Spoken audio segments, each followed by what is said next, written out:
Então, eu vivia isso e quando eu vi ele, eu falei assim, cara, eu conheci o Tucano, velho. O que aconteceu contigo? Tá casado, pô, bem casado, falando de Deus. Como é que você fez isso? Você lembra? Como é que você casou, irmão? Sim. Eu quero isso pra minha vida, mano. O Thales falou, não, acho legal esse negócio de religião e tal, mas isso não é pra mim. Não é pra mim, eu sou um cara muito racional. Falei, cara, eu sempre fui muito racional. Eu era ateu também, completamente. Falei, cara, tem que ser através da razão. Você tem que estudar filosofia, você tem que entender os argumentos lógicos a favor da essência de Deus. Você lembra o primeiro argumento que você falou pra mim, não? Era da causa primeira? Da causa primeira. Aí eu falei assim, cara, isso é curioso, eu quero estudar esse negócio. Eu falei, cara, então você vai entrar na minha escola de filosofia que eu tô fundando agora. Você vai ter acesso aos clássicos, você vai começar lá por Aristóteles. E você vai entender que a origem da metafísica já fala propriamente de Deus. Eu falei, porra, mas Deus, os caras nem sabiam o que era isso, meu irmão. O cara viveu, sei lá, quase 1000 anos antes de Cristo. Não, calma, você vai entender. Eu fui tendo acesso aos clássicos, eu comecei a ficar mais compelido a procurar isso. Chegou um determinado momento, Vilela, que eu falei assim, rapaz, eu não concordo com nada com esquerdista, mas eu discordo de tudo. Tem um ponto de convergência só, que é ser ateu. Eu nunca vi esquerdista estar certo na vida, então eu tenho que estar errado, porra. Eu tenho que converter. E aí foi quando eu dei uma chance e eu falei, Guilherme, eu acho que eu tô errado, velho. Eu acho que eu deveria, porra, ser cristão, mano. O que eu faço? Ele falou, vai na missa. É uma resposta razoavelmente simples, né? Mas falei, boa. Pô, mas sei lá o que tá rolando lá. Sabe que eu cheguei pra tem uns caras nos Estados Unidos que eu falei isso pra eles. Eu falei, cara, só vai na missa. E quando o cara começa, ele começa a ter uma experiência muito diferente. Você passou um processo bem grande de transformação também, né? Sim. É bem parecida a história. Eu tinha essa vida totalmente hedonista, materialista, porque eu não tive formação religiosa dentro de casa. E aí quando você... Bota um videozinho, não? Ou a Martina vai ficar brava? Cara, não bota esse vídeo aí, não. A Martina vai ficar brava? Não, esse aí Acho que basta dizer que o Gabriel tem um longo histórico na balada. Tá? Pô, esse vídeo ia ser muito bom, não pode mesmo não, velho? Não, pode. É um vídeo que viralizou na época. Procura um vídeo. Não. Explica pro vídeo. Não. Tem problemas aí. Eu não quero arrumar problema com a Martina, não, que eu gosto muito Não dela. falei pra colocar, não.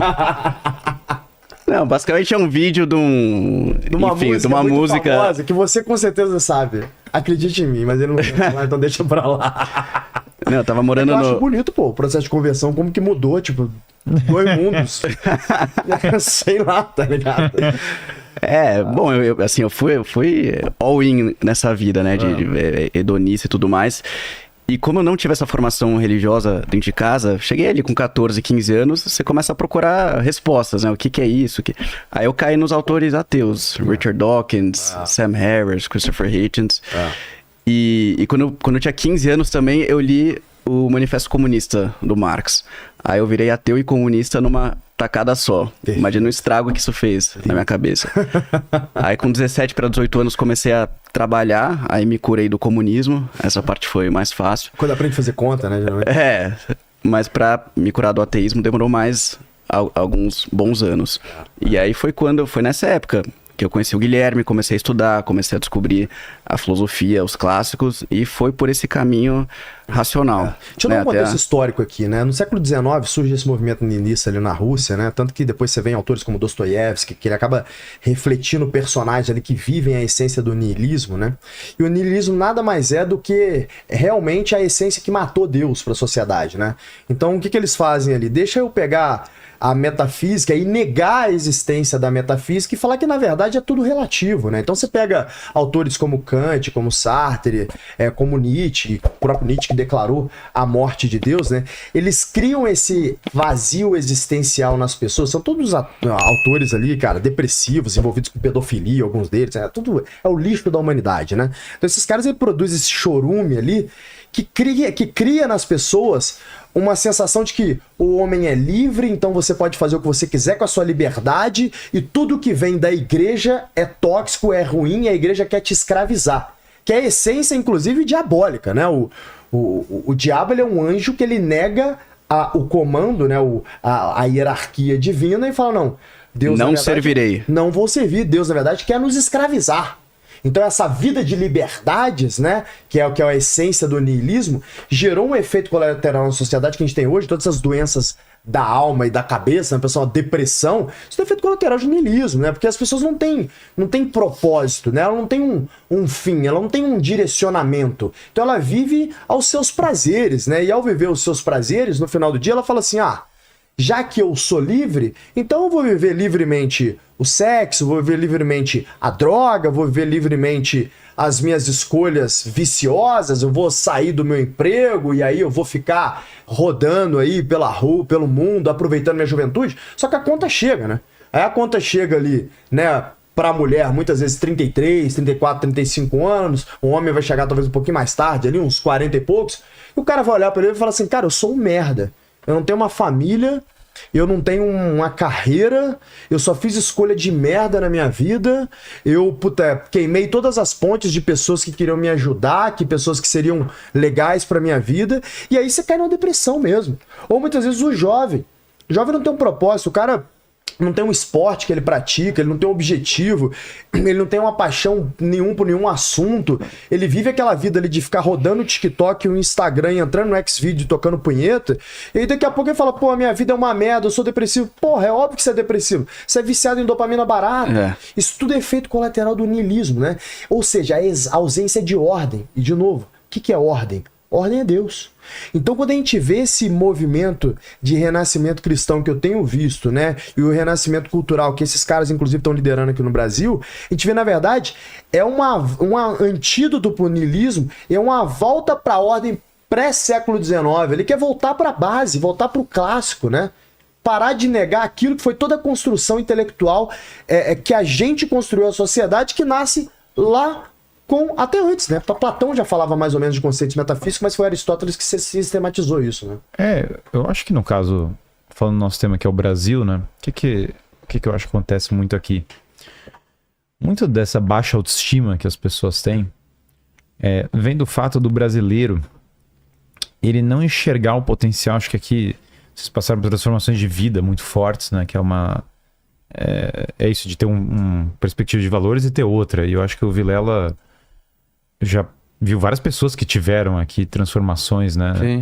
Que o cara simplesmente mudou de vida e reencontrou um aspecto eterno. Eu acho que algumas pessoas confundem, elas acham que isso é voltar ao passado, né? Então, por exemplo, sei lá, eu falei do 1500 brasileiro, aí tem gente que vai falar assim, não, mas o 1500 brasileiro não é perfeito, o passado não volta. Então, claro, obviamente o passado não se volta. Eu acho que aqui o ponto, quando você olha para o passado, é você encontrar o que é eterno, que vai funcionar daqui a 1000 anos, que funcionou há 1000 anos atrás.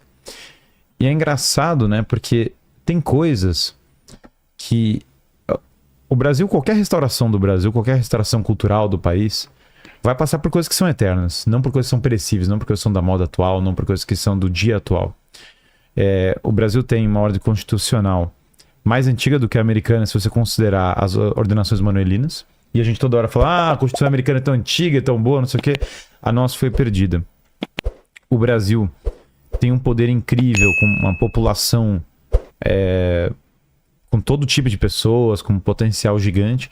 Então, o Brasil precisa muito, ao invés de ficar preso no momento atual, porque eu acho que no Brasil tem uma tirania do momento atual, é a fofoca do dia. Tem uma cultura muito forte de fofoca, tem uma cultura muito forte de notícia do dia, o ciclo eleitoral. Cada ciclo eleitoral, todo mundo está absorvido pelo ciclo eleitoral e ninguém pensa. O empresário mesmo, né? Acho que vocês dois têm histórias de perceber um limite do materialismo também, porque o empresário mesmo, ele tá ali toda hora. Beleza, o empresário tem que lucrar. Isso aí tá... A empresa não lucra, vai fechar a empresa, isso é meio óbvio. Beleza, as eleições têm uma relevância, vai mudar bastante coisa depois de uma eleição e tal. Só que se o cara é escravo desse momento presente, se ele tá toda hora no qual é o prazer que eu vou sentir hoje, qual é a nova fofoca, qual é o novo negócio.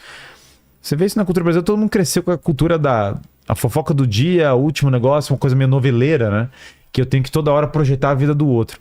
E aí eu acho que o empresário pensa muito, às vezes, de uma maneira muito materialista, que é, cara, eu preciso agora olhar só para o material, então beleza, crescer uma empresa, mas ele começa a olhar para uma questão agora em que ele nega o transcendente e nega a origem desses valores. Então ele está saindo, ele não entende quais valores que sustentam uma cultura de trabalho e quais valores que podem sustentar uma mudança pessoal, familiar e nacional. Se você for para valores puramente materiais, você vai provavelmente achar que o Brasil não tem solução, ou que a sua vida não tem solução, ou que tantas outras, né? Eu imagino que vocês já tenham passado por momentos que vocês olharam e falaram, cara, se depararam com um teto.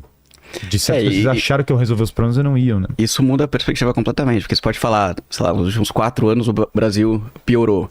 Beleza, Cara, mas a minha vida melhorou, entendeu? Eu sou infinitamente mais feliz do que eu era 4 anos atrás, porque eu me converti, eu voltei pra igreja, eu casei, eu tive meu primeiro filho. Então, assim, quando as pessoas saem dessa loucura da notícia do dia, tem um conceito muito bom do Richard Weaver, que é um grande pensador conservador do século passado, escreveu um livro chamado Ideias Têm Consequências. E ele fala da grande lanterna mágica, né? Que a grande lanterna mágica é aquilo que a oligarquia usa para deixar as pessoas hipnotizadas com o fato do dia. Então é a grande mídia, né, todo dia jogando um fato político na cara das pessoas, né, fazendo as pessoas engolir goela abaixo. E você fica hipnotizado pelo fato do dia, você esquece de olhar para as coisas que são eternas, né? Você esquece de olhar para aquilo que é mais importante, você esquece de olhar para a sua própria vida.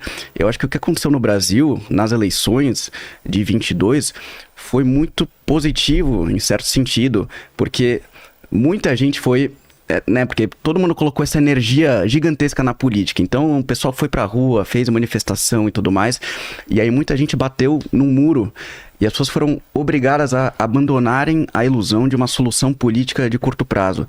E as pessoas foram obrigadas a olhar pra dentro. Como é que tá a minha vida, né? Como é que tá a minha família? Como é que tá a minha vida espiritual? Eu acho que não estaria tendo essa onda de conversão, as igrejas católicas lotadas, as missas lotadas, né? Isso 6 anos atrás, você ia na Nossa Senhora do Brasil, que é a paróquia que a gente frequenta, era completamente vazia. Hoje tem 8 missas no domingo, todas com gente abarrotada, gente pra fora.